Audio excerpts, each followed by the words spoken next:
Welcome back.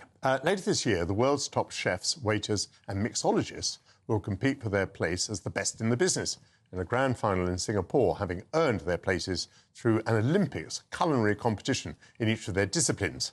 The heart of the competition is to showcase young chefs, waiters and mixologists' exceptional skills, their creativity, their passion for hospitality. The prestigious contest is a grand celebration of gastronomy, where diverse culinary traditions are serviced and showcased.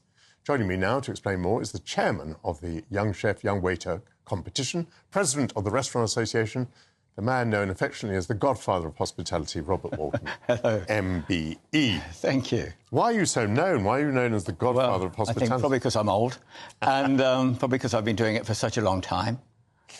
And you've had a bumpy journey through your life. Yeah, I mean, I started in this whole process of hospitality, which is what we call it now, I suppose, catering and cooking, when I was very young. Had my first restaurant when I was 24. Fantastic. And then as one goes through the whole process of restaurants and hotels. And then in 2017, I was diagnosed with tongue cancer. And that is quite a tricky one for somebody who is in hospitality, who's a chef. And so that whole process is about it's quite radical. I mean, it's this process of 30 bouts of radiation, 6 bouts of chemotherapy. So you are in a pretty poor place at the end of it. And then you really have to learn to taste again and eat again. Is that so? So you emerged from all that, with almost no sense of taste? Yeah, no. Well, a sense of taste, but completely different, because the chemotherapy, the radiotherapy is the one, because it's 30 bouts of that just basically takes everything out to kill the tumour, but it kills everything else. It kills your saliva glands, it kills your taste buds, it kills your lymph nodes in your mouth and your neck, and so everything has to just start again. And 7 years later, are you able to operate? Are you able to function as a professional in the way that you'd like to?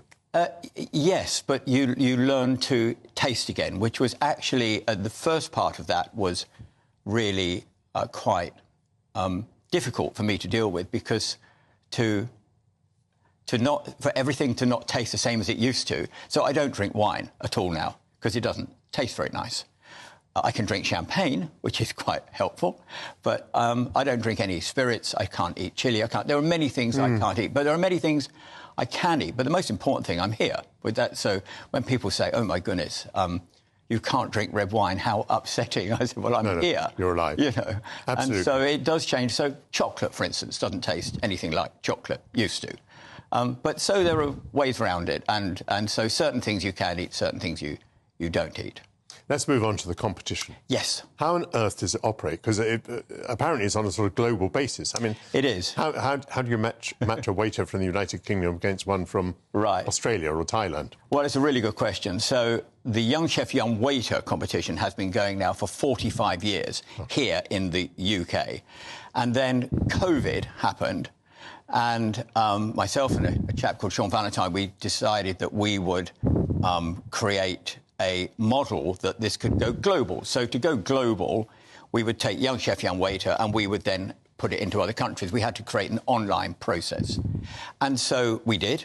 And now we started with certain countries. So we tried it actually with Asia, but in England, in COVID, if that sounds a bit weird, because we couldn't go anywhere.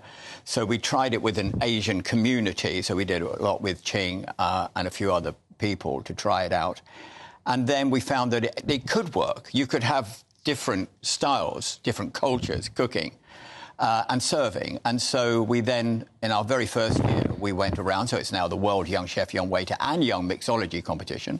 We have 3 Ys as the branding, which is really cool. What does young mean, by the way? Young is 28 and under. Mm-hmm. That's where we came to. It was once upon a time 25, then it went up. When you start to go to different countries, for instance, Singapore, they do national service. And so really no one's really starting work in Singapore till around about 21. So suddenly 24 and 25. Yeah. So 28 became a good age that we think is young, certainly young to me. And so we then created a model that could be replicated in every country. And this year, I will go to every country. There's 12 countries now in the competition, from Lithuania to Hong Kong, from the USA to Scotland. So we go right around the world. Super. And so what are you looking for? Let's say, what are you looking for in a young waiter? So there's a young chef, young waiter and young mixologist. So each country has an application process. That application process is shortened down to 4, 4 and 4. 4 waiters, 4 chefs, 4 mixologists. And there'll be a winner in each one of those. So it's really about service. So each country has its own judges. So we choose celebrity judges from those countries, celebrity chefs from Singapore, celebrity chefs or waiters or mixologists from... Is there an element of public performance to this? So there are invited guests. And as it grows, you're starting to get a much more... many more people now coming to the different events that we host in different countries around the world. So you'll probably end up with 120, 150 people at the awards at each event. Can you say anything about the way standards are moving? I mean, our standards, hopefully, are they going up?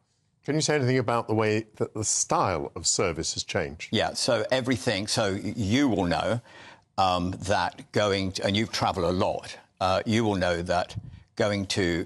Years ago, if you had a really good meal, it was a really good thing. Nowadays, you expect a really good meal. It's all about the service right now. If that service is not right, that is going to turn you off that restaurant or that hotel or that establishment.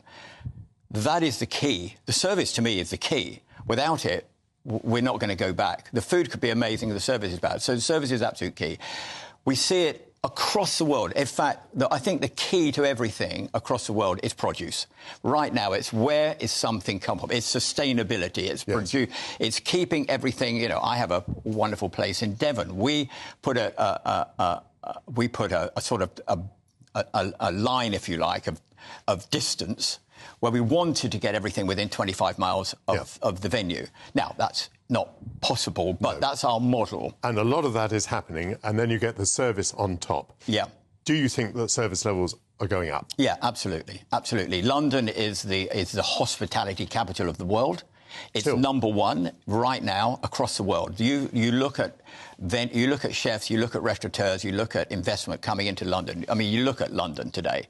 I mean, London today is so different to what it used to be like not that long ago. I was just opposite. I'm thinking of where your world was in Whitehall. I'm thinking of Raffles right now. I mean, there's got 9 restaurants in Raffles. Yeah. It's absolutely incredible. New hotel that we've gained in Whitehall. I wish you very good luck with your competition. Although London is the capital, you're off to Singapore to do it. And I hope you have marvellous results. Thank you very much indeed, Robert Walton.